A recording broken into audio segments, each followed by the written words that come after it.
Welcome to the Resilient Recruiter Podcast. This is your host, Mark Whitby, and my guest today is Jordan Rayboy. Jordan began recruiting in the year 2000 and 6 years later struck out on his own, forming Rayboy Insider Search.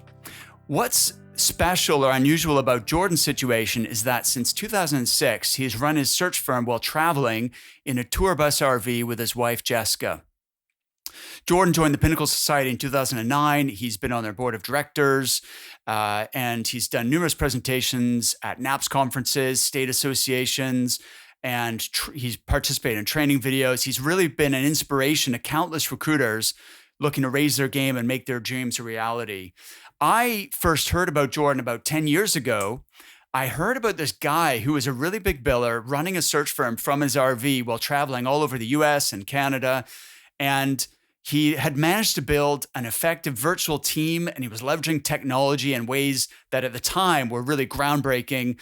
And he was putting up big numbers while living his dream life. And I just love this idea of having the freedom and of not deferring your dreams until you retire, but somehow finding a way to combine your business and your personal goals and having the best of both worlds.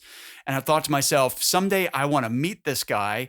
Well, today is the day. So Jordan, welcome. It's an honor to finally get to meet you. Thanks, Mark. Happy to be here. Fantastic. Now, Jordan, you referred to me by Jeremy Sizemore. How do you know Jeremy? We met at an MRI pace setter in Cancun in 2003, and we would kind of get together and hang out at every pace setter after that until 2006 when, sure enough, that year we both ended up leaving the network and starting our own gig. And, now we see each other all the time. He's one of my best friends. And awesome. He's just also one of the most knowledgeable recruiters I know. The guy is literally like an encyclopedia of recruiting. Yes, exactly. So I'll put a link to the interview in the show notes here at recruitmentcoach.com/podcast.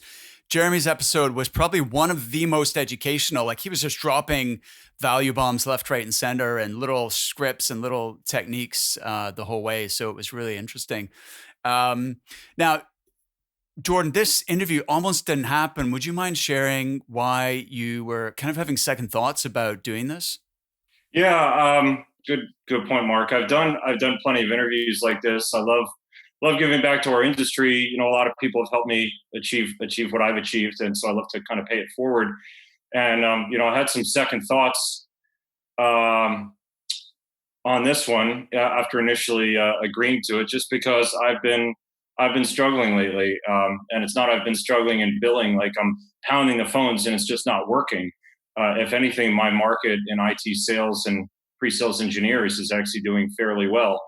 I've just been struggling on the mental health part, probably just reading way too much bad news, believing all the fear porn that I'm feeding into my mind, and just wondering what's the point? What's the point of putting in effort to climb the mountain when it's all gonna come apart? And my focus this year has probably been more on raising chickens and growing vegetables and becoming self-sufficient to produce my own food, rather than becoming self-sufficient to produce my own major bank account, which I could just buy food. But not that producing your own food is bad, and we love having our chickens, and there are few joys in our life greater than walking down to the coop every morning and pulling out a dozen eggs and making breakfast that we literally produced ourselves. So there's great personal fulfillment in that. But net is I haven't been on my A game from a recruiting standpoint for the majority of this year.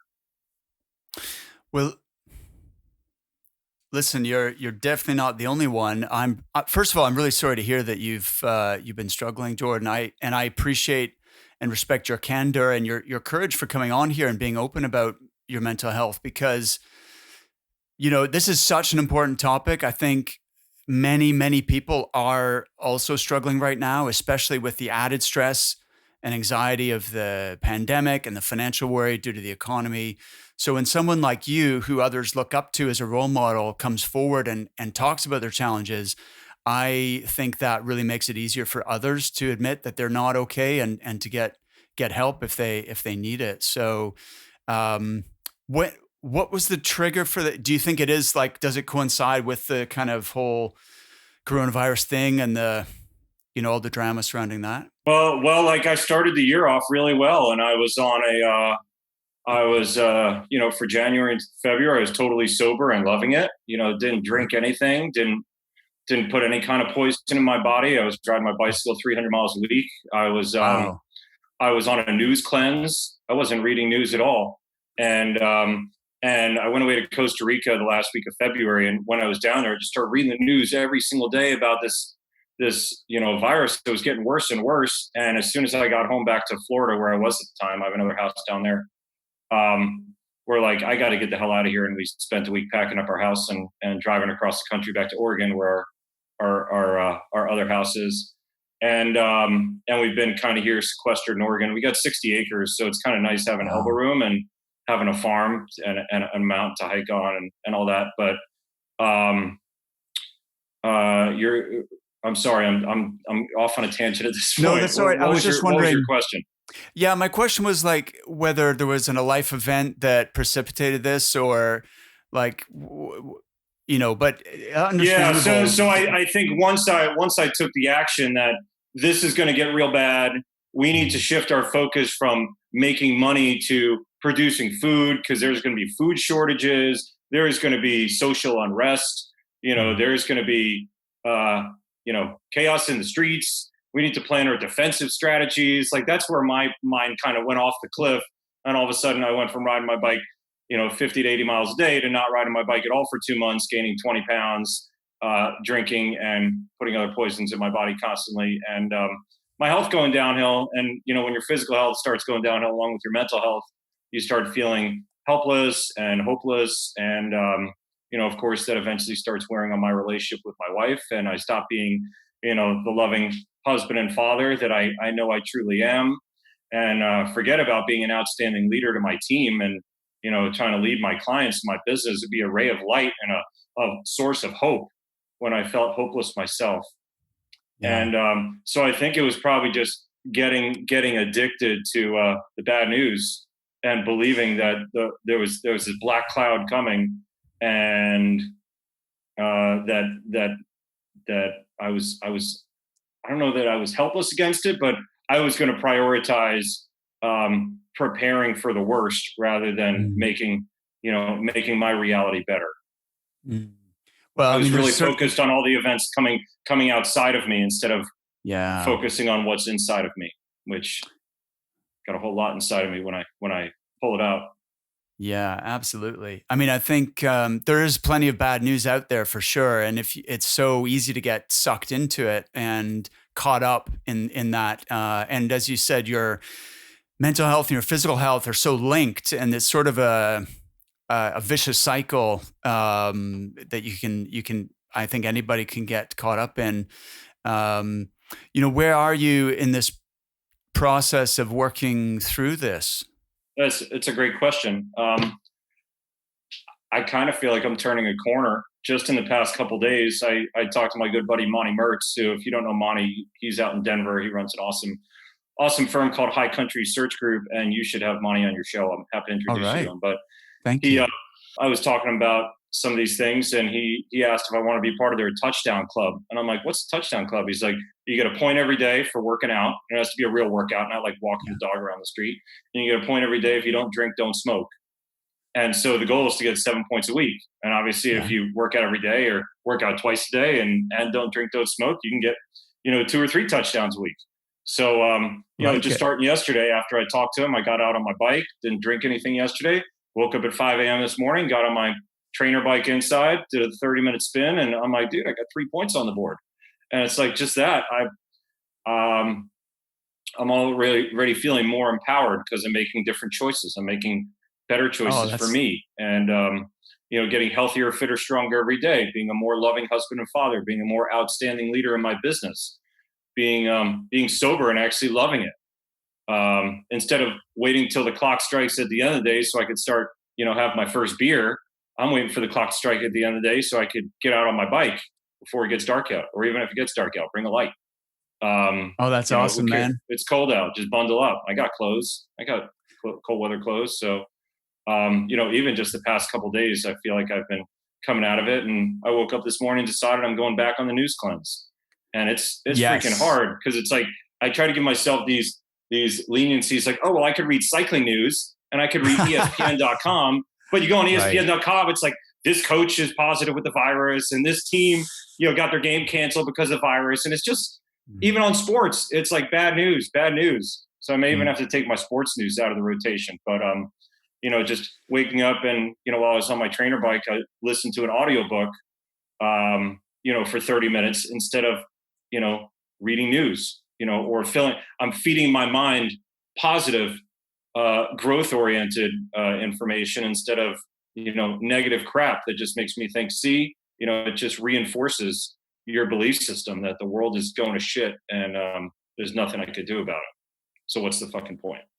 Absolutely. No, you're totally right. And it's those little, it can be such a small thing, but they stack up. And so in the same way as it is scarily easy to slip down a negative spiral, it is also possible to climb out and create a virtuous cycle where these little tiny habits, these little tiny shifts, whether it's a news cleanse or not drinking or going out on your bike or reconnecting with friends or whatever those little steps are, they accumulate and, create a more positive momentum. So I'm really happy to hear that. Absolutely. There's a book called Atomic Habits by a guy named James Clear.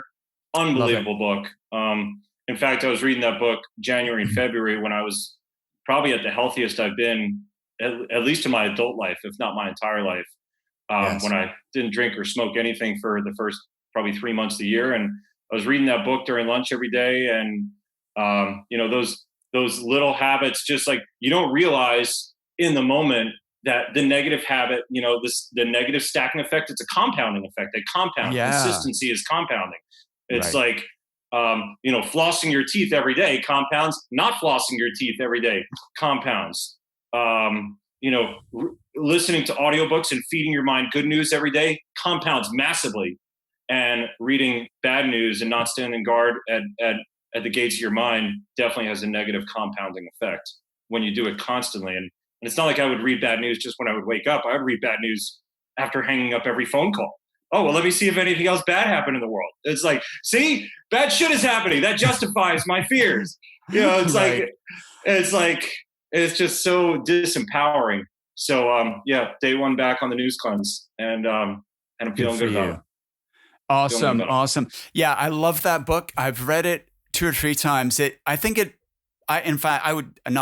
know it's changed my life in a positive way, probably more than any other sort of personal development book I've read. The Atomic Habits book is definitely one that I recommend to everybody. So listen, for the people listening, I mean, there are steps you can take, and obviously it's empowering to take ownership, but also I feel like I have a responsibility to also say that it's okay to get help as well, whether that's professional help or reaching out to friends and family. My dad's a psychiatrist. I'm obviously not qualified in any way, but I do have an awareness of mental health issues. And I've certainly had close friends and family members affected by depression. So I don't have the answers, but I definitely have a huge amount of empathy. And I would encourage people to seek help and not just try and figure it out all on their own. Because sometimes if you're too deep in it, then you're almost not even, in order to take action and do the things that you're suggesting, you need to have that flash of inspiration or that little bit of positivity to get you started, right, on that path. And some people, if you go too far down that into that hole, then it can seem impossible to even summon the motivation to take those first steps. So just on that note, I actually had a conversation with a therapist yesterday, and I'm probably going to go start seeing him. And it's good that you mentioned that, because the voice inside of your head, that's what got you where you are, and you are not your thoughts, but that motor is just mouthing. That mind, the human mind that's been around for millions of years. It's not your mind, it's the mind. And there's this constant internal dialogue. And if it's a negative dialogue, you're going to talk yourself right off the cliff. Actually, the audiobook that I started listening to this morning is called The Untethered Soul by a guy named Michael Singer. I heard him on a podcast that Tony Robbins did, and it talked about happiness. And always, we usually look externally, for when I get this promotion, or when I find my soulmate, or when I go on this vacation, then I can be happy, versus looking internally to find happiness, and internally about, why am I unhappy? Why am I stressed? Who is it in there? And it's just been eye-opening just for the first 45 minutes I listened to it this morning. And what's cool is I think, oh, I've got this stack of books that I've never really been into audiobooks, and Jessica keeps buying me books. I'm like, stop buying me books. I got this giant, it's like stressful seeing the stack of books on my night table that I don't even read, but I could, ride my bike for 30 minutes in the morning and listen to 30 minutes, and the whole audiobook is only 6 hours. So after a week or two, that book will be done, and I'm feeding, starting my day off right. And, just those little actions, those habits are what's going to stack and get me back up to the top of the wave. Yes. So. Wow, that's powerful. Thank you so much for opening up on this, Jordan. I think if there's anything positive coming out of this pandemic, I hope it's that people are more understanding and have more empathy for one another. And I think because everyone's working from home and meeting via Zoom or Microsoft Teams or whatever, the dividing walls like between people's personal and their professional lives are sort of coming down. And the relaxation of those boundaries means we're seeing a whole nother side of each other. And I hope that with that sort of vulnerability, there can also be greater acceptance of each other. Yeah. I think there's been a lot of silver linings with this pandemic if you go and look for them. And I feel like it was a Tim Ferriss podcast. I got really into listening to Tim Ferriss, who wrote the 4-Hour Workweek, which for a period of my life was like the Bible. When I started on the RV trip 14 years ago, it was probably shortly after that book came out, and I'm like, this is it. So I'm a big fan of Tim Ferriss, but he had one of his guests on there that they talked about, are you going to make this alive time or dead time? When you're locked down and you're stuck in your house and you're getting paid not to work, us recruiters, we never got paid not to work. But for everyone else that got paid to stay at home and not work, are you going to make it a lifetime or dead time?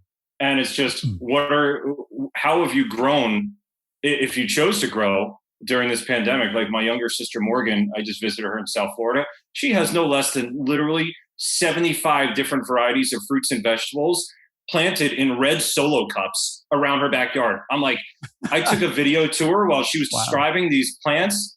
And she's like, this is a soursop, and this is a dragon fruit, and this one over here. It's like these red Solo cups. They aren't even marked. I'm like, this girl has become like an expert master gardener in her backyard, growing out of Solo cups because she's locked down during the pandemic.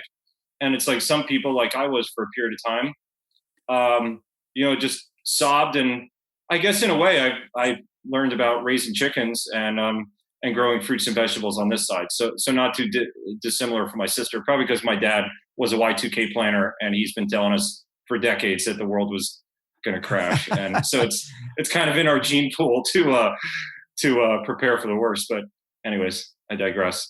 I keep forgetting your questions. I keep going off of these strange tangents. That's all right. I like a good tangent. And hey, being self-sufficient is not a bad thing, right? And I think eating stuff that you grow yourself, or at least that is grown locally, is good for the planet. It's good for your health. So I'm in favor of that. So listen, you mentioned Tim Ferriss. Can you tell them the story of like starting your business, and in particular, what inspired you to get an RV and run your business from the road? Yeah, great questions. That's a fun story. So I was always big into Tony Robbins. I started going to Tony Robbins seminars when I was 22. And I went to this Leadership Academy seminar in 2006. And I came home and had this kind of mea culpa at our office's morning meeting back when I was with MRI, and told everyone, I'm sorry I haven't been the leader that I should be, and I want to be a better leader. And within like a couple of weeks, I came to the realization, this is not the team that I was meant to lead. I was in like a 15-person office. We were doing about $2 million in revenue. I was a little over $1 million of the $2 million in revenue. So clearly it was skewed. And I just said, this isn't the team I was meant to lead. So I started looking outside at other options. And, it was actually a conversation with my buddy, AJ. I'll give AJ credit because I was driving. I was I had a Porsche Cayenne at the time, and my lease was ending, so I was test driving BMW M3s and an Infiniti like Q45 or something. Not that the cars matter, but I was driving home from test driving one of these cars for like the second or third time, like because I was in a conundrum, and I'm bitching to AJ like, AJ, this is a really tough decision. I can't decide. He's like, why are you going to go waste money on a fucking car? Why don't you go open your own goddamn business? And I hope you don't mind the language, but like I gotta keep it real for the story point. I'm like, well, I've got a wedding coming up next year, and it's gonna cost like 30 or 40 grand. He's like, when was the last time you did make 30 or 40 grand in a month? And I'm like, it was about 3.5 years ago that I didn't bill 30 or 40 grand in a month. Like I hadn't blanked for like years at that point. And he's like, so why don't you open your own fucking business? And I'm like, well, I've already qualified for pace setter, and like we're going to Hawaii next year. And it's like, I just had my lineup of excuses, and he just kept breaking them down. He's like, why don't you open your own fucking business? I'm like, well, what if I fail? I do $1 million a year. I make 350, 400. I have a 5-minute commute. Like my life is really good. What if I fail? What if I lose it all? He's like, dude, is there any fucking chance you're going to fail in recruiting? And without hesitation, there wasn't like a thought. It was just, no, absolutely not. I'm never going to fail at recruiting. He's like, so why don't you open your own fucking business? I'm like, huh. And I'm driving at night, but I had like one of these wire crossing moments in my brain. And I'm like, I guess I need to open my own fucking business. I'm out of excuses. And, I was in conversations at the time with another franchise network competitor to MRI. And, as soon as I hung up with AJ, I got home that night. I talked to Jessica, and I called the guy from that other franchise network. And I'm like, hey, I think I want to take a trip up there and see you. And I flew up there later that week. And, we started talking about my 200-mile non-compete agreement. And he's like, well, you could sell your house. You could, go rent an apartment. You can do a bunch of things that I wasn't really that excited about. And Jessica's dad, who's no longer with us, but at the time he still was, and he had an RV, and he had been traveling for a long time. And I think the idea came up like, hey, why don't you go borrow Bruce's RV?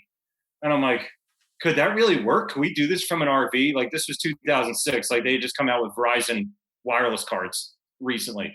I'm like, could that really work? And I had another one of these wire crossing moments. I'm like, that pretty much sounds like the best idea I've ever heard. I didn't want to borrow Bruce's RV because it was an old RV, but I literally stayed up the entire night researching RVs. And the next weekend I bought my RV, and I had to wait 2 months until my big commission check that I had coming in.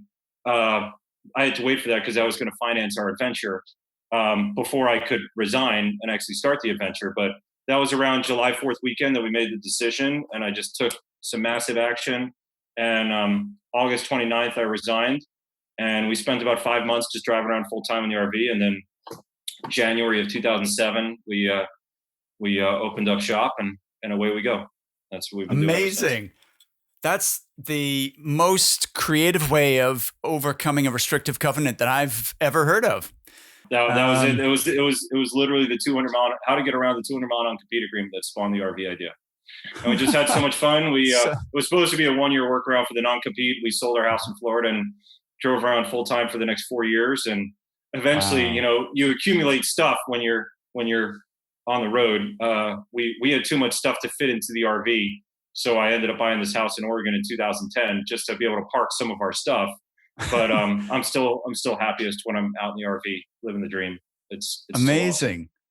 And I imagine, once you have kids as well, that must be more difficult to go out on the road for long. It's a new challenge. So people told me for years, they're like, you better enjoy that RV trip now, because when you have kids, you don't have kids, do you? I'm like, no kids yet. They're like, well, you better enjoy it, because once you have kids, that shit is over. Your life is going to change. Your life no longer belongs to you. Blah, blah, blah, blah, blah. All those stories. And so I've been planning for years. Like it was 2006 when we started. It was 2016 when we had our first kid. 2019 when we had another. And you are right. I mean, I have this beautiful desk set up in the RV, but it's pretty damn near impossible to make a lot of phone calls with 2 little kids screaming in the background. Not to mention we've raised 3 dogs along the way in the RV as well. But we could bribe dogs into silence with food, or you could bribe dogs into silence. I've yet to figure out how to bribe a 1-year-old. consistently into silence. So, Impossible. yeah. So recently, last year, actually, we got a big. We always pulled a big 27-foot enclosed car trailer that had our motorcycle and a Toyota 4Runner and all our bicycles and stuff. So now we got a bigger trailer. We got a 33-foot trailer. It's got a separate 50 amp power panel. It's got an AC unit. It's got a full. We got a fold down desk installed. It works like a Murphy bed. Like once you got the vehicles out, the desk just folds down, and I got electricity and AC, and I just get out of the RV and I go into the car trailer, and it's kind of fun because I'm a cycling fanatic, and I got all my bicycles just like spread out around the trailer. And it's just me and my bike garage pounding phone calls, and so Wow. we're just fully operational with 2 kids and 3 dogs. They're in the RV, I'm in the trailer, and I got a rooftop deck on the trailer also, so I could go work up on the roof if it's sunny out, and we're just still living the dream. Amazing.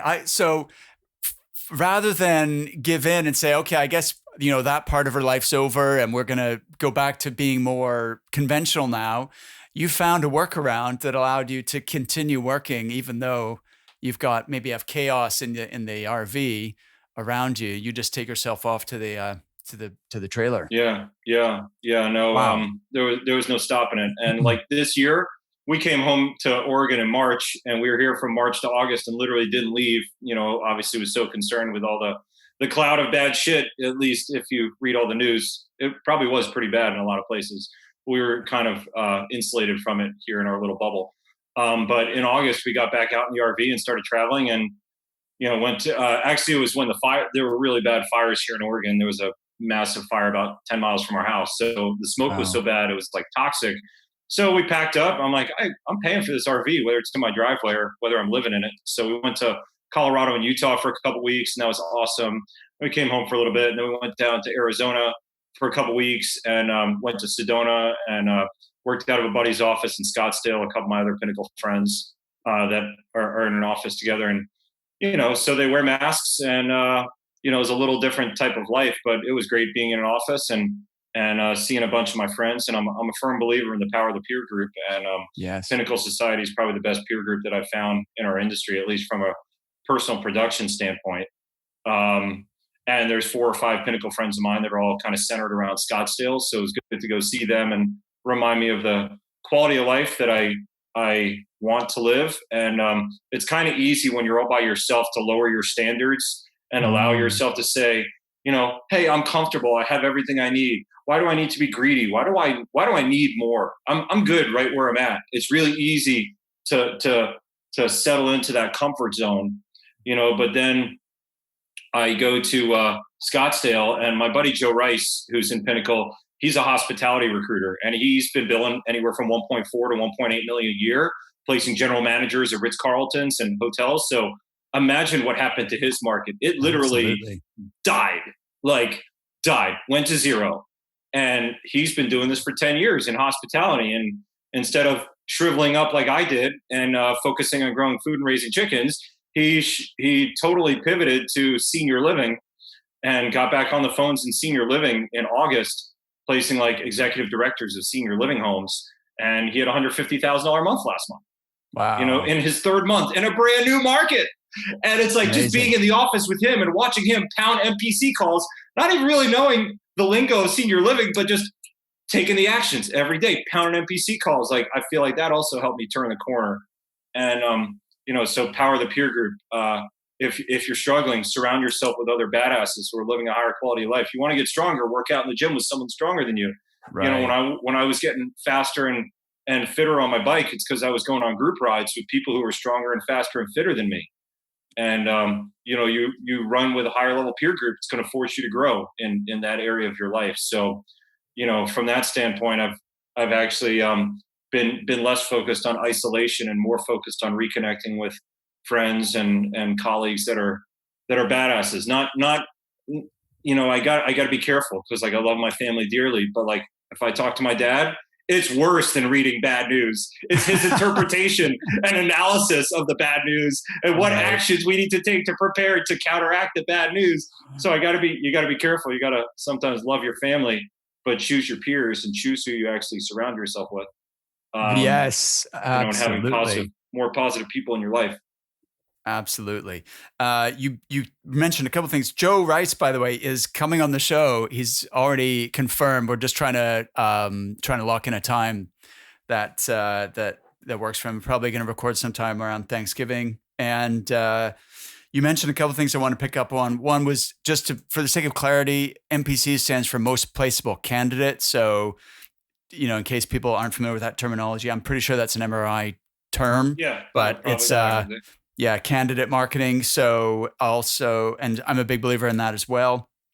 You mentioned the power of the peer group, and Pinnacle Society sounds like an awesome group. I've got a coaching group called Inner Circle, which is also a sort of peer advisory network, and it's really powerful how people, number one, like when you work for yourself, it's especially designed for solo independent recruiters or very small teams, and you can kind of be in your own bubble, and as you say, either lower your standards or kind of just overanalyze stuff. And it really helps to break out of that and have other people to talk to, have similar goals, similar challenges, and also create a bit of friendly competition. Like, if you see someone else have a personal best or personal record, or they win a new retained search or something, it can spur you on as well. And, wanting to keep up with that group. Yeah, absolutely. And I mean, it's kind of, again, the motor going on in your mind constantly. It's not always saying good things. And it's kind of hard to elevate yourself to the next level with the level of thinking that got you into your current situation.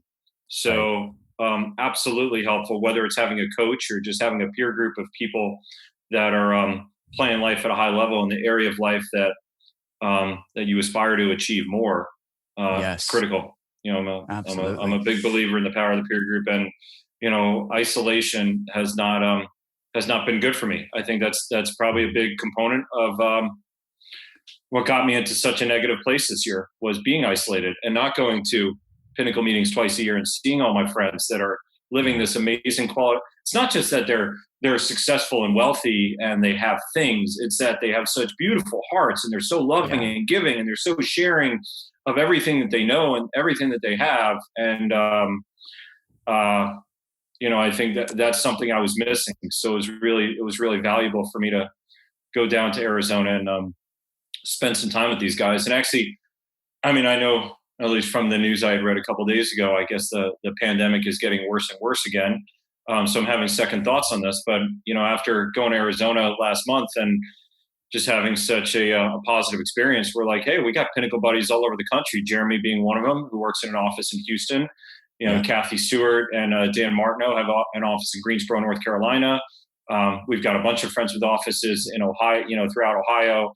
I've kind of got a connect the dots kind of loop in mind that, we'll see how things go with the way of the world. But I think we're going to get back out in the RV and just do kind of like a Pinnacle roadshow and go spend 2 or 3 weeks at a time in different friends' offices and collect best practices, and maybe do a little podcast, kind of like what you're doing with amazing, memorializing it to share everything that I'm learning with everyone else, and just kind of raise the level of our industry. And so that's kind of our plan for next year. Cool. Definitely do that. I would tune in for that. That sounds brilliant. So listen, like coming back to your RV and the just the logistics of that, you mentioned, or I'm not sure if you mentioned it or I read about you having virtual teams. Can you describe how that works, what the structure is, and how you manage people remotely? And Sure. Yeah. So since late in 2007, we've had a virtual team, and I'm which big is early. A lot of people do it now, but you were sort of ahead of the curve there. Yeah, absolutely. And so I've had a lot of learning experiences over the years. One is make your morning meeting in a time zone. Based on what time zone you're in, make your morning meeting something you can consistently commit to and attain. I made the mistake of thinking, oh, my team's all on the East Coast, so I need the morning meeting to be 8 a.m. because it used to be 7:30 when I was growing up in Fort Lauderdale. And so we need to do it 8 a.m. But I was on the West Coast, and it was like, I'd miss the morning meeting 3 out of 5 days a week, trying to think Right. I could consistently make a 5 a.m. morning meeting. So that was a learning experience. So now we do it at 7 a.m. Pacific. It's 10 a.m. Eastern. But so working the time zones is one thing. Also working the time zones in terms of where you take work, where your clients need to hire, what geographic niche you focus on. When you do your morning meetings, when you do afternoon wrap-ups, when you do training meetings, making sure the time zones work for everyone involved. We do our morning meeting and training meetings via Zoom just to try to have some kind of face-to-face interaction. We do our afternoon wrap-ups just via phone. We also talk, make three-way calls with clients and candidates throughout the day as needed. That's important. Can you say why you do that? Yeah, well, so we've got a team structure where I'm the main rainmaker, and I've got a project manager who typically is recruiting candidates for my searches, and we've got an admin researcher, Christina, who does not just administration, but she's actually out on LinkedIn sourcing candidates. So anything relating to planning, building lists, sourcing candidates, adding people to our database, that's a Christina job. Wes, who's my project manager, he just calls candidates. He's out there recruiting, and I'm out there bringing in the work and doing air traffic control and managing process. So yes. Oftentimes, when we're talking to clients about candidates, I've never even spoken with the candidate. The client doesn't know that. But when they're like, hey, why did they have this short stint? Wes will just jump in and answer the question about their reason for making the move. Hey, if they're doing so well, why are they interested in this? And without hesitation, Wes just jumps in and answers the question. So, and by the way, we've got Slack open in the background. So I think Slack is a great tool. Even while we're on three-way calls, Wes and I might be communicating in the back channel via Slack. If he's in the middle of saying something, I might Slack him a message like, hey, I'm going to jump in real quick, or hey, pass me the baton. And he might say, Jordan, do you have anything to add? And it's just very natural that we'll kind of pass the baton back and forth so that we're not talking over each other. Awesome. So, and also, typically I first talk to a candidate towards the end of the process, either prepping for a final interview or pre-closing on an offer, on money and timing and things like that.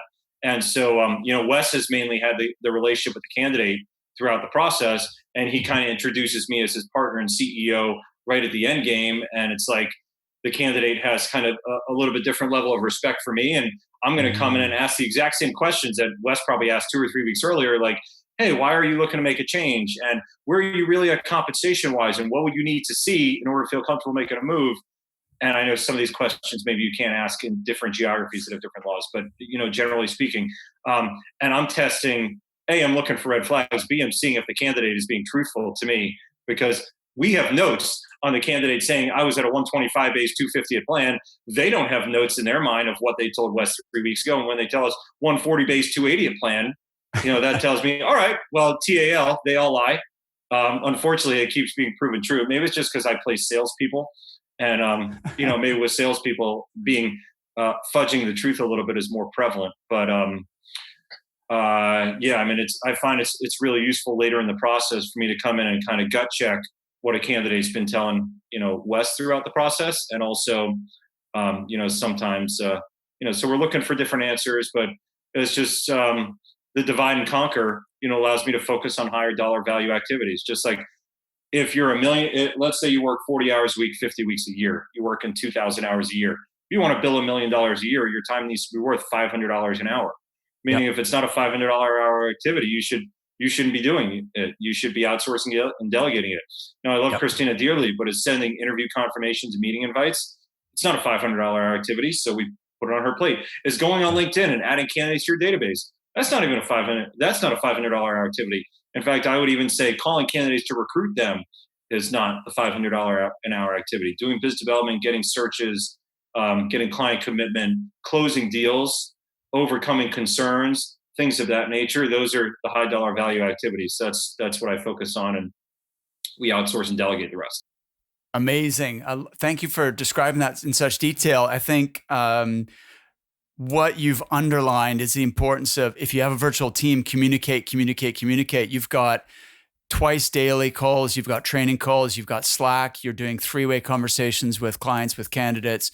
So it's no wonder that you've made that work presumably it's through making mistakes along the way and not always getting it right. But a lot of learning experiences over the years.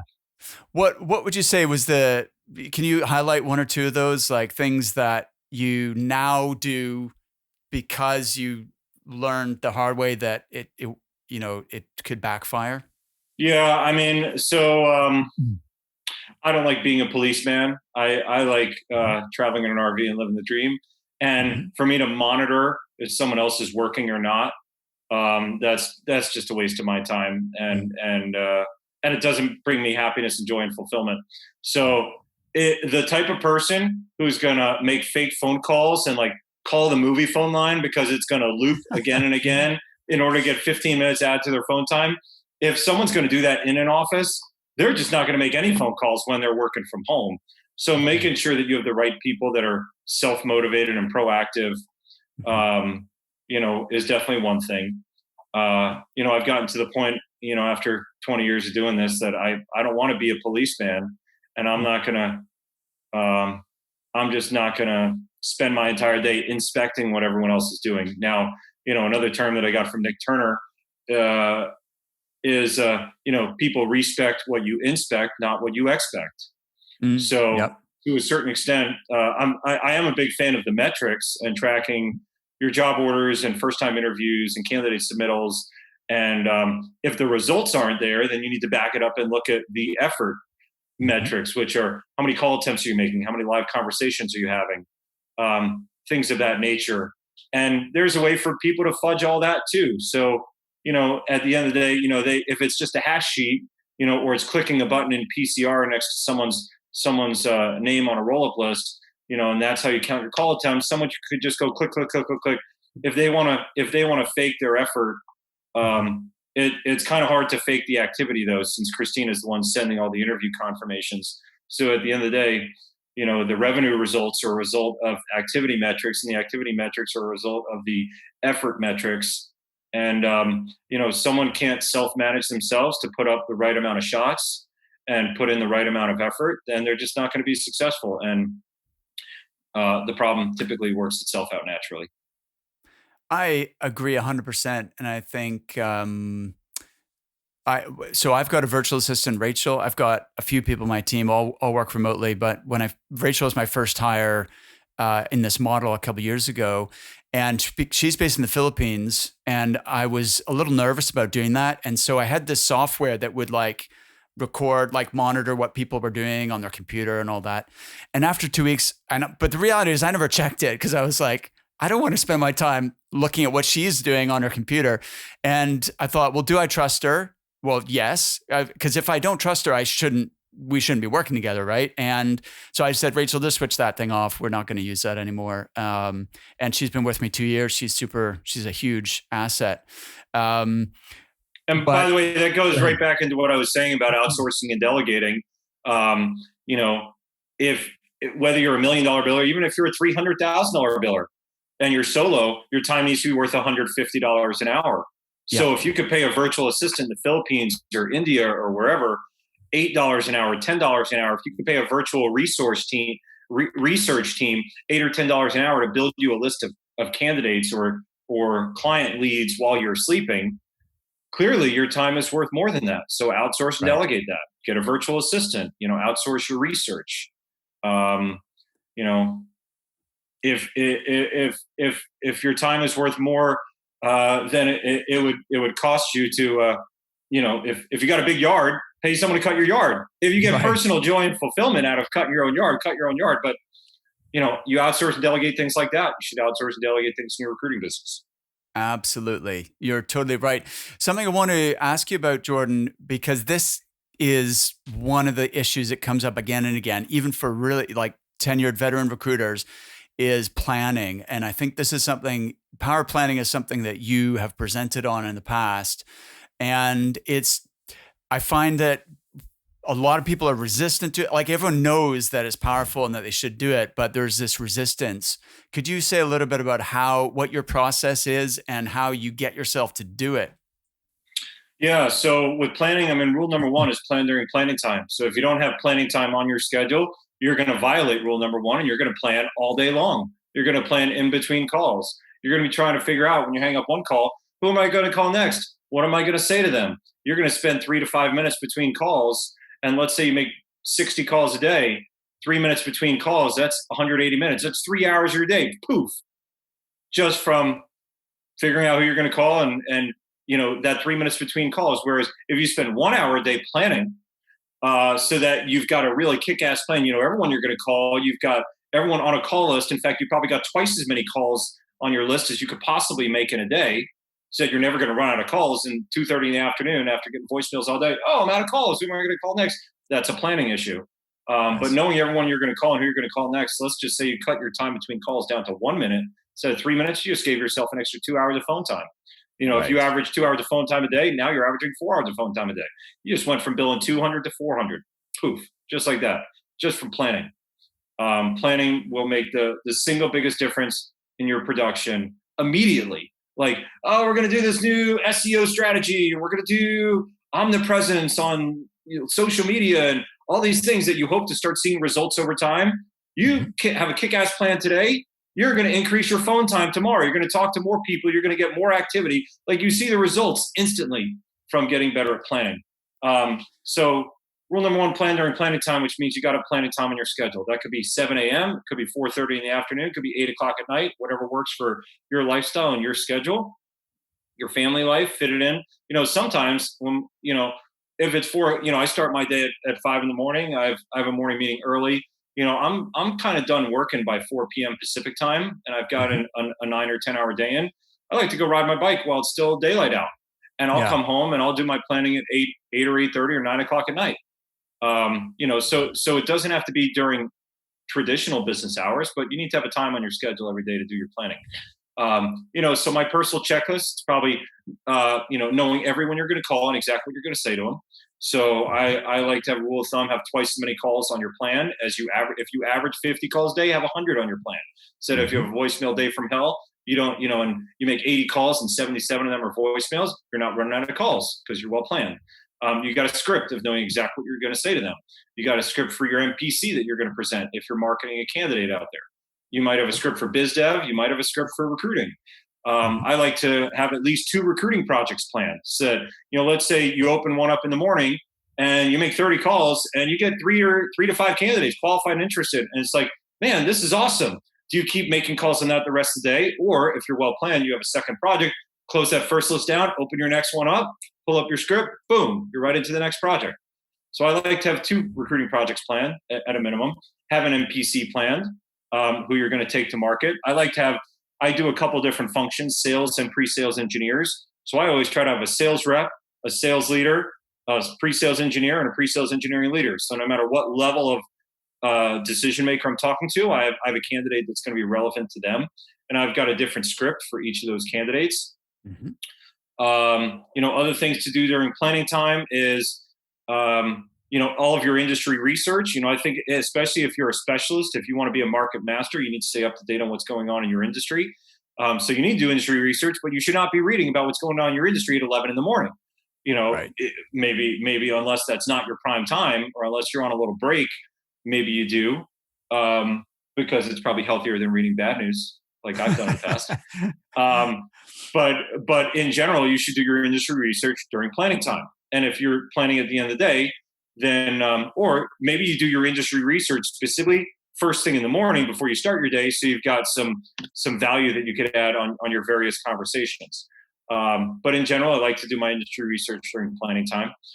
Anything related to social media, I know for, it might be beneficial to post things on LinkedIn or somewhere else at certain times of the day, but you can actually create those posts during planning time and schedule them to go off at certain times of the day. So anything having to do with social media, anything having to do with sourcing, if you haven't outsourced or delegated your sourcing, i.e. going on LinkedIn, creating lists of candidates, importing them into your database, or creating a list in LinkedIn, however you choose to do it.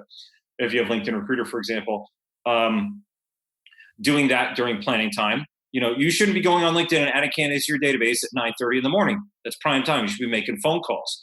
If you're adding candidates to your database during prime time, that's money just going out of your pocket.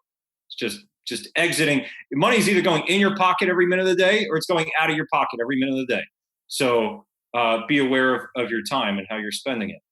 beyond anything with social media and LinkedIn. I'm a huge fan of mass emails. I don't think there's a better way to cast a wide net and get some initial candidates to test your clients with quickly.